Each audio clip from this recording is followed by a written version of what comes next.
Our Parsha this evening is Parasha Vayishlach, and we're going to look at a selection of separate features of the Parsha. And I'd like to begin not at the very beginning, but the first, let's say, dramatic part of the Parsha, which is the confrontation between Yaakov and Asav. The Parsha begins, Vayishlach Yaakov Malachim, that Yaakov sent emissaries ahead of his entourage because he knew that he was passing in the vicinity of Seir, which is where Asav was living, and he was concerned to know whether Asav was aware of his approach, and more importantly, the attitude that Asav had towards his brother Yaakov. And the news that he received back was not at all reassuring. On the contrary, Yaakov was terrified of it, and he prayed, and he launched a diplomatic charm offensive, and he prepared for battle as well. Those are the three methods that Yaakov implemented in order to seek a favorable outcome to his fateful confrontation. Just as we begin this year, I would like to mention that this year tonight is dedicated to the memory of Abraham Eliakim ben Shlomo Yitzchak, Mr. Martin Levinson, whom we remember very well and very fondly. Of course, that is the father of our friend and Kesher Gabbai. Actually, the Shiva has only ended this morning, so this news is very recent, and indeed his passing was very sudden. So should be Avi called you from Confrontation. Okay, so we're up to the confrontation of Yaakov and Asav, and as I'm sure you know, I'm not guilty of a spoiler here because we have learned scholars and scholarettes on this shiur, so you are certainly aware that actually it all goes swimmingly. As Roosevelt said, we have nothing to fear but fear itself. And ultimately, I'm on looking at chapter 33, verse 4. It's on page 176 if you have the stone chumash, that when they actually approach one another, Yaakov has evidently succeeded swimmingly. He has won the favor of Asav, and as he draws near, he bows down repeatedly, and his wives do, and his children do, and by the time they actually meet and embrace, Asav is full of love and affection. Take a look at Pasuk Daled in Perek Lamed Gimel, chapter 33, verse 4. Vayaratz Asav likraso, Asav ran to greet him, ve-ha-Kabbalah, and he embraced him, vayipol al tzavarav, and he fell on his on his neck, ve-yishakehu, vayivku, he kissed him, and they cried. The two of them cried, the brothers. It's brotherly love, wall-to-wall affection, and expression of fraternal love, and it's wonderful. And Rashi has an interesting comment here. If you take a look at Rashi, he says, Nisgalgalu rachamav, that his mercy, his compassion, overwhelmed him, and because of all of the maybe obsequious behavior on the part of Yaakov, bowing down and referring to him in a highly deferential manner, and all of the tribute and all of that, the Rashi next says, Vayishakem, and he kissed him. So Rashi observed nakud alav. There are dots that appear over each of those letters. It's even printed in your art scroll chumash or another chumash that you have. I'm sure you have a quality chumash. You'll see it's printed there as well. And those dots appear in the Sefer Torah. Rashi says, Yesh cholkim davar hazeh. There are two opinions. Yesha darshu, that Asav actually did not kiss him with a full heart. In other words, those dots mean that although he kissed him, it was half-hearted. But there's another statement which is more dramatic. Rabbi Shimon ben Yochai says, halacha hi, there is a law of nature or human nature or Jewish history, biyadua she'esav sonei Yaakov, that Asav despises Yaakov. That is the rule of thumb. That is the default position. Ella shenichmuru rachama ba'osa sha'al u'nishako b'chol libo. But on that occasion, Asav's love for his brother, or his mercy upon him, his compassion was aroused, and he kissed him with his full heart. In other words, the first view says the kiss was half-hearted. He was ambivalent about it. The second opinion is more extreme. It's true that Asav normally does hate Yaakov, but on this occasion, he was overcome with love and he kissed him with his whole heart. Now, the interesting question is, what remez do the rabbis find for the second opinion? The first opinion, in a way, we can understand. Asav has previously expressed his intention to kill Yaakov. He is coming towards him with 400 ruffians. We have the deeply felt conviction that emerges from the Torah, and even more so from the rabbinic tradition from the Torah Shebaal Peh, that Asav is the adversary of Yaakov, the antagonist of Yaakov, and Asav symbolizes those who are hostile to the Jewish people throughout all of history and to this very day, symbolically. So with that in mind, we can understand the first view that says that Asav, although he did kiss him, he did so half-heartedly. In other words, he was ambivalent. All of the tribute, all of the charm offensive and everything, it kind of wore away. It melted his heart a bit. And therefore, in the end, he was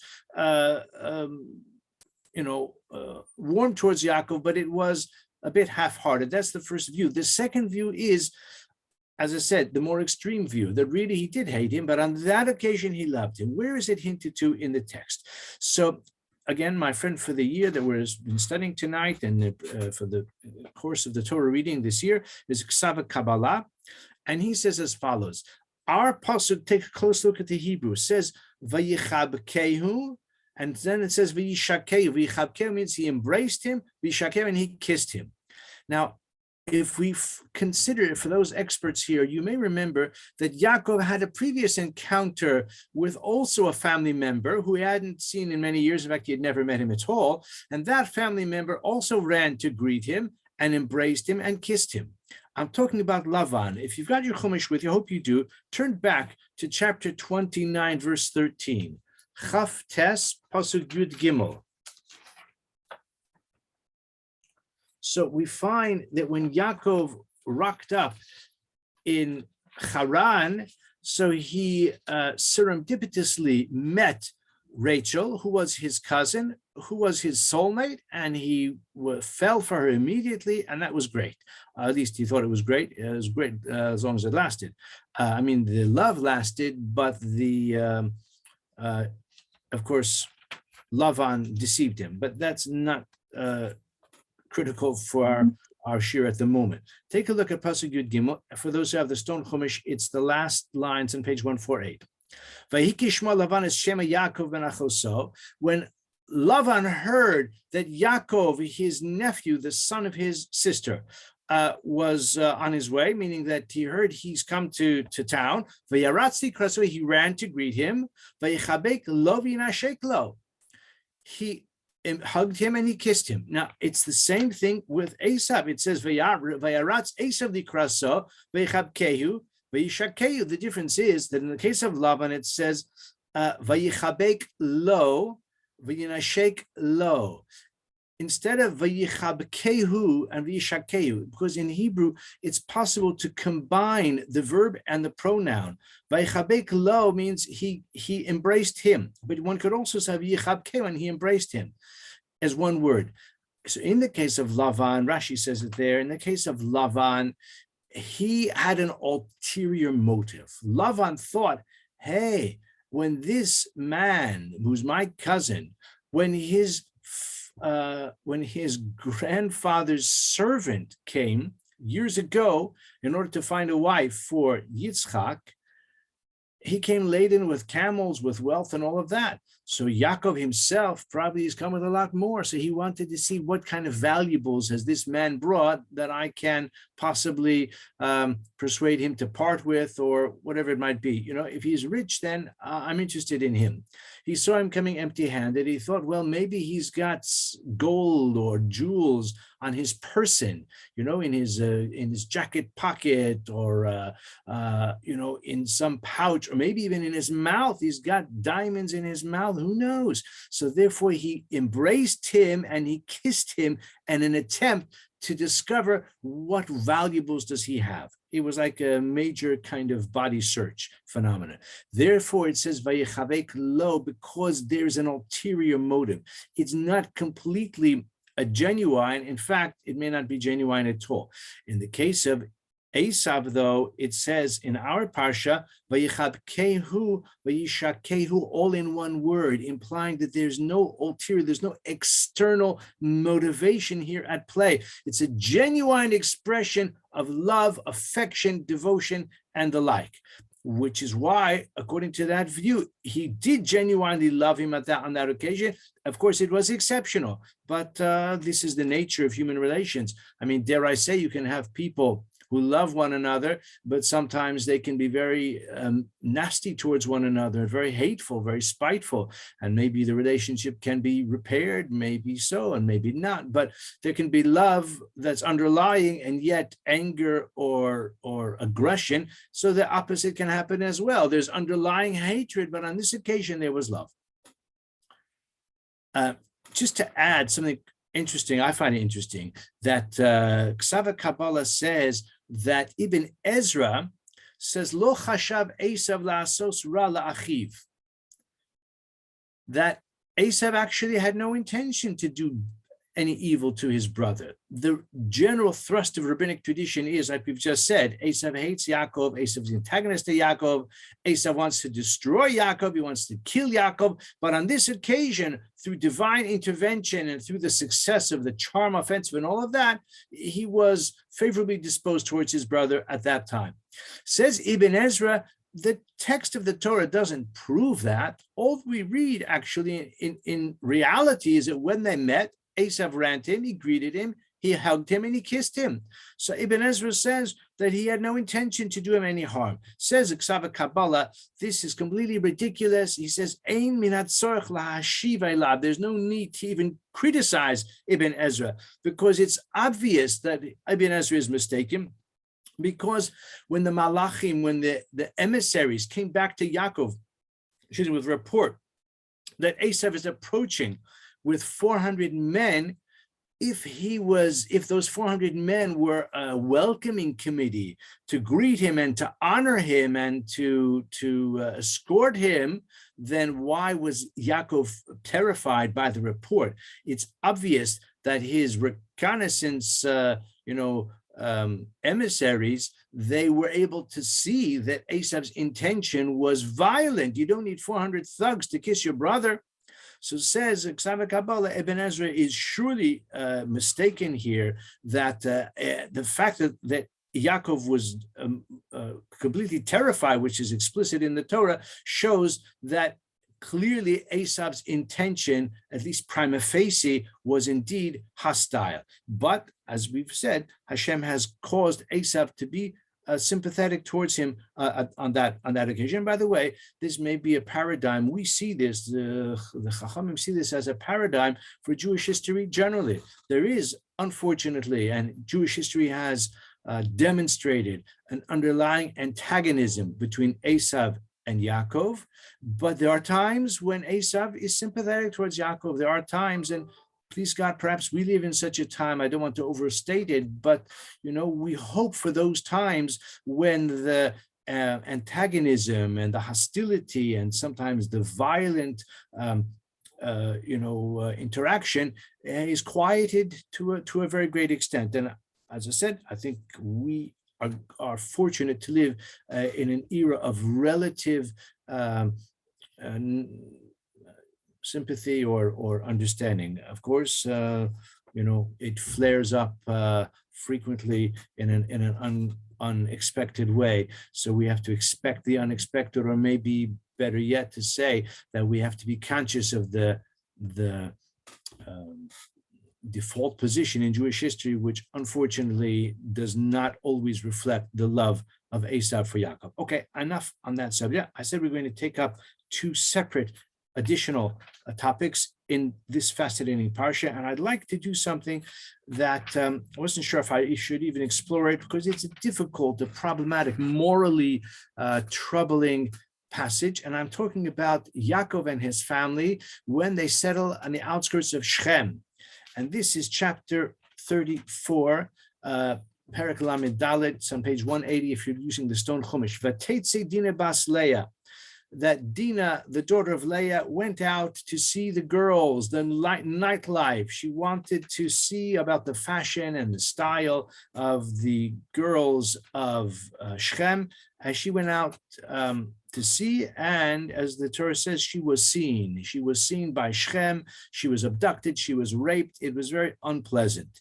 And Shechem and his dad had the idea, let's keep this girl, and maybe they've got more girls like this in the family and extended entourage of Yaakov, and we can intermarry and we can trade with them. They'll settle down here, and it's all a wonderful opportunity. Plus, love conquers all as well.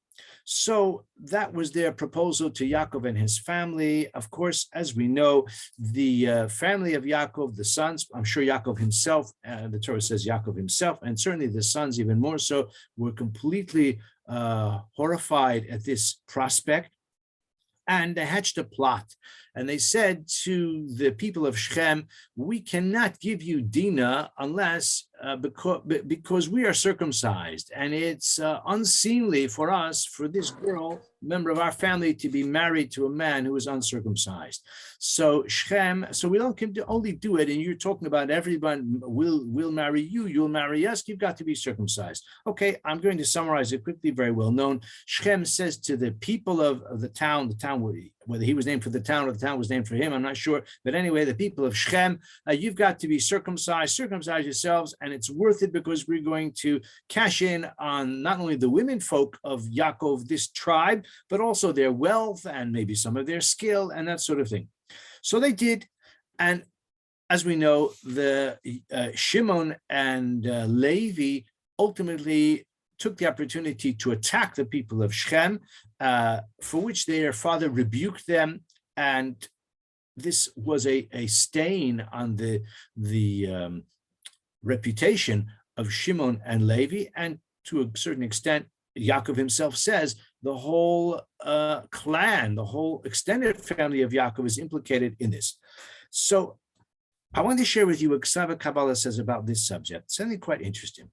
So take a look at, it's always interesting. I try to choose interesting parts. So take a look at Pasuk Chaf Hey, Perek Lamed Dalet, chapter 34, verse 25. Vahi bayom hashlishi b'yosam koavim.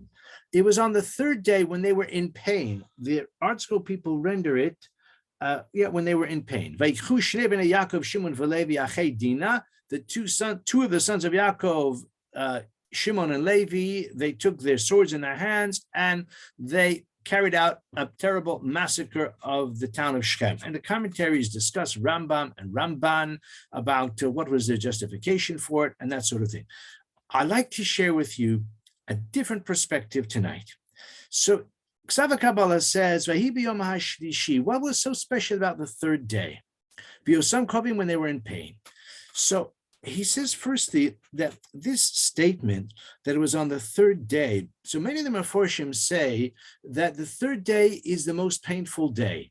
The surgical procedure of circumcision means that on the third day, the nature of the recovery is such that the third day is the most painful. The third day is the most intense. And that's why they waited for the third day and they struck on that day. Rashi hints to that as well, not here actually, but Rashi says it in the beginning of Parshas Vayera, that Abraham was sitting outside the tent in the heat of the day. Rashi says it was the third day after his circumcision. And the Gemara itself also implies there's something special about the third day. If an infant is circumcised, a baby boy on the 8th day on a Thursday, so Thursday, Friday, and Shabbos. Shabbos is the third day after the Milah. And the Gemara says explicitly, which is in the Halacha as well, that if the third day of the circumcision is on Shabbos, then it's permissible to heat water, even though this is forbidden, strictly forbidden on Shabbos.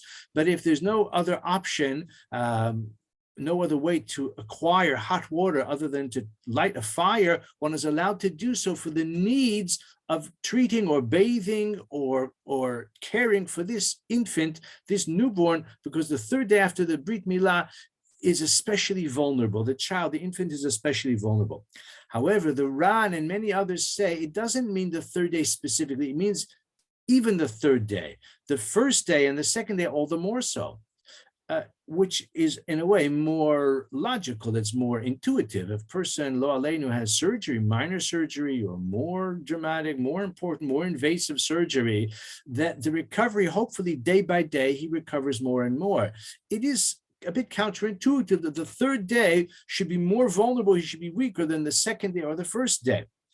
And in any case, that is the view of the Asav Kabbalah. So it doesn't mean the third day they were the most in pain. And that's why we have to wonder, why does it say the third day? Why did they wait for the third day? Should have struck the first day if they want to take advantage of the opportunity. Then he asks something further, quite subtle. Biyosam koavim, that when they were in pain. Now, the Hebrew, pay close attention, biyosam koavim, when they were in pain. It doesn't say when their pain was intense. It doesn't say when the pain of the circumcision was the most acute. It says when they were in pain. What's the distinction? Is a very important distinction, because pain is pain, but there are different types of pain. There's physical pain if a person hurts his finger or any other part of his body, or if a person is feeling a headache or a stomach ache, that is pain, that's physical pain.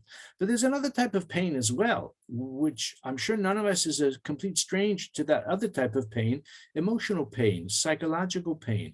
A person can be humiliated, a person may be angry at himself because of something he's done, and he can feel in pain, and that kind of pain can be very intense as well. Lo aleinu v'lo aleichem, a person who is in pain and he feels depressed and demoralized, a person can even harm himself or take his own life because not of physical pain, but of another type of pain.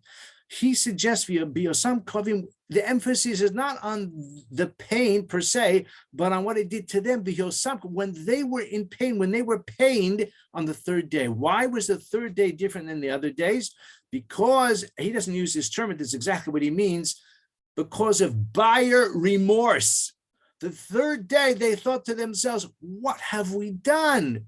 Why did we agree to this plan of circumcision? Not because of the physical pain, but because they began to realize the implications of this. We're going to be pariahs among our fellow Canaanites. He says something further, which is related to it. He says that this idea of the Brit Milah, it wasn't just this idea that Dinah should not cohabit with a man who has a foreskin. That may be only, that's part of it, but that's only a small part. It's a symbol for accepting the commandments of the Torah. Whether all of the commandments of the Torah, or at least the 7 commandments of Bnei Noach, even though circumcision is not among the mitzvahs Bnei Noach, but it's a symbol of being like us, not like us in this private way that nobody even knows. I mean, Rabbonu Shel Olam, it's not something which is on display. So what's the great significance of it?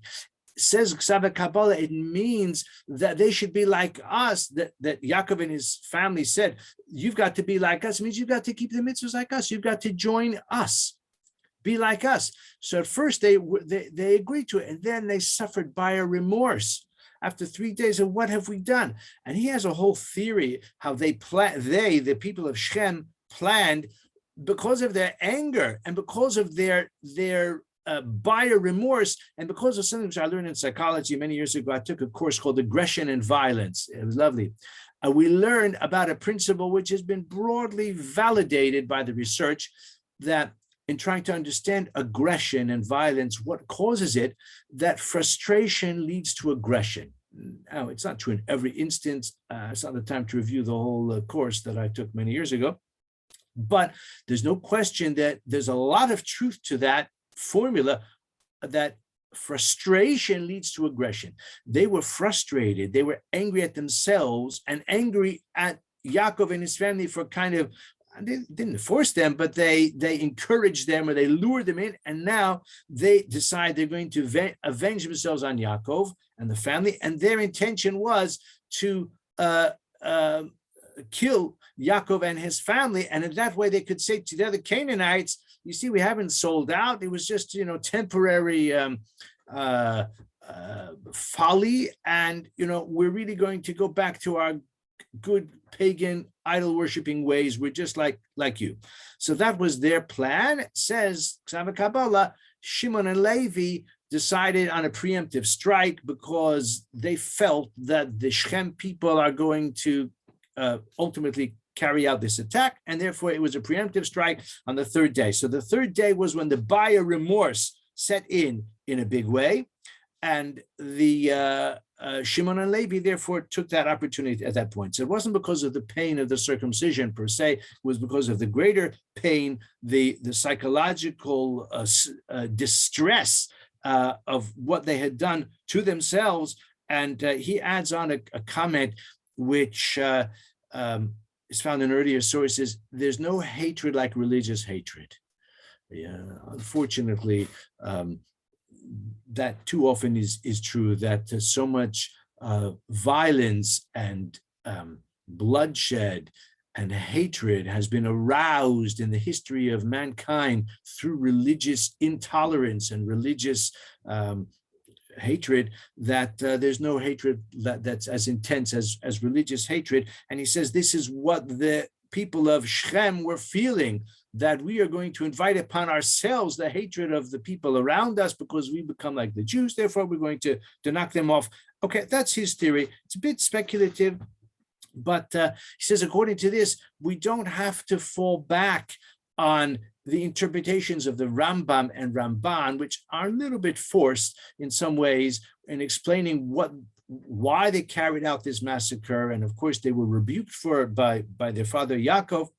But according to Kabbalah, they were acting in self-defense. It was a preemptive strike because the people of Shechem were so angry at themselves for what they had done. They were going to wreak their vengeance on Yaakov and his family. Okay, I want to turn now to yet another problematic passage, another difficult passage in the Parasha, and to share with you a novel approach of ve-ha-Kabbalah. So turn forward with me to Perek Lamed Hey, chapter 35, Pasuk Chaf Beis, verse 22. Vahi bishkon Yisrael ba'aretz hahi. When Yaakov was living in that place, in that region, Vayelech Reuven, this is after the death, the tragic death of Rachel in childbirth, and Vayelech Reuven went Vayishkav es Bilha Pilegesh Aviv, and he lay with Bilha, his father's concubine. Vayishma Yisrael, and Yaakov heard about it. Vayubnei Yaakov Shnei Masai, there were 12 sons of Jacob. Now, the Torah doesn't say anything more about this incident here. Later on Yaakov's deathbed, he rebukes Reuven for what he did. Now, what did Reuven do? So simply understood, literally he just lay with her, which the symbolism, the implication, the euphemistic meaning, of course, is very obvious. Rashi says, no, it doesn't mean that he consorted with her intimately. It just means that he disturbed his father's bed in some way, and the meaning of that is also a little bit unclear. Says ve-ha-Kabbalah, as I told you, a novel approach. Bear with me briefly. We've got not much time, but let's explain. The Gemara says, "Ein ze shchiva mamash." This is not actual, physical intimacy. Ela bilbel mishkavo. He disturbed his father's sleeping arrangement. Says ve-ha-Kabbalah, the word vayelech means "and he went." Now, we're all adults here. I can just tell you, it's not my own thing. Vayelech, he says vayelech, to go. It is used for going from indoors out. It's a way of saying, let's say, hachutza. Vayelech Reuven, he went to do something. He went from his home into the public square.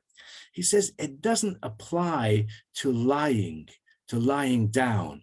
It shouldn't use an expression of going. It should use an expression of coming, an expression of bia. He says that the sexual act is described as entering rather than going. And I think you don't have to know that much biology to recognize the validity of that observation. Vayelech, and he gives it quite a few examples of where we find in the Torah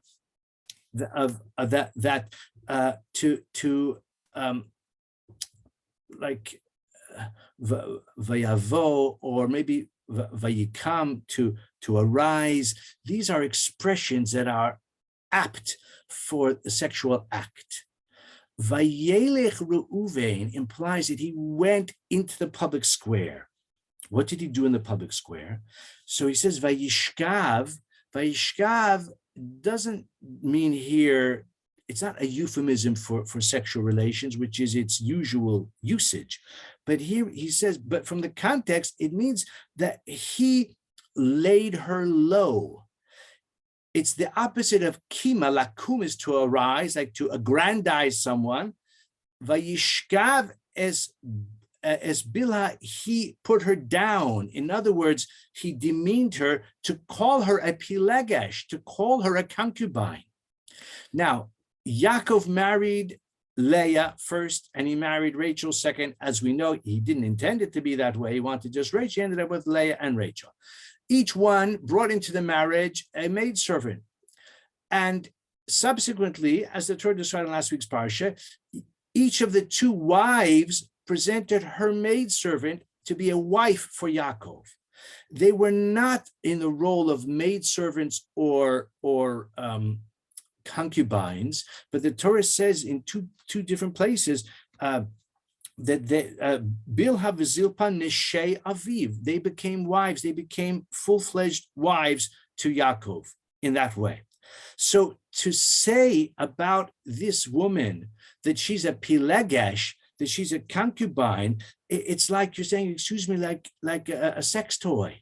That this woman is not someone who is a full partner in marriage to Yaakov, but she is just someone that is for physical gratification, and that is a tremendous insult to the woman. It's like calling her a tramp. A tremendous insult to the woman and an insult to Yaakov as well. So that's why it says Vayishma Yaakov, because Reuven went out into the public square and he was talking about Bilha, and he called her a pilegesh.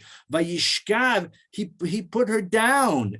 It's like Ruthie is suggesting it's objectification. Yeah, it could be rather than regarding her, speaking of her in a respectful way. Okay, she's not his mother, but she is still a wife of his father, and to call her pilegesh is to demean her. So Vayelech Reuven went out into the public square. Vayishkav es Bilha pilegesh Aviv, and he demeaned her by saying that she's just a concubine. Vayishma Yisrael, he heard. How did he hear? Because a person says things in public, so the word gets out, and eventually Yaakov learned about it as well. So that's why, of course, he was very upset, although he doesn't take action now, but at the end of his life, he does rebuke Reuven. And by the way, because of what Reuven did, Reuven lost out big time. Reuven was the firstborn, but he lost out in a big way. We may have a chance to learn about that in Parashas Vayechi. So these are the three things that we've learned tonight. I hope you'll agree. Some original approaches to our subject. Vayishakehu, vayichabkehu, vayishakehu, the syntax. I don't know if that's the right term even, but the use is vayichabkehu rather than vayichabek lo or vayinashek lo. It shows that it was genuine. On that occasion, it was with his whole heart. Asav loved Yaakov on that occasion, even though the general rule of thumb, the default position is one of hostility. Then we learned about Dinah and Shechem, that on the third day, it wasn't that they were in greater physical pain on the third day, but they were in greater emotional pain because they suffered catastrophic buyer remorse. And they decided, now we're going to take revenge. Once we recover from this, we're going to take revenge against Yaakov. And that's why in a preemptive strike, Shimon and Levi did what they did, although they were criticized for it by Yaakov here, and later on Yaakov's, when he blesses his children, he criticized them as well. And finally, Vayelech Reuven Vayishkav, Vayelech, to go out, is not associated with the act of physical intimacy. It should say Vayavo, and he entered, and we've explained that as well. And rather, it means that he demeaned her, Vayishkav, he demeaned her, he put her down. As we say, he put her down, and that's what he did, which was wrong, and he paid a price for that as well. So thank you again for listening and joining our shiur, and I hope that we'll have a chance to get together soon for more novel teachings of ve-Kabbalah. I wish everyone a wonderful Shabbos.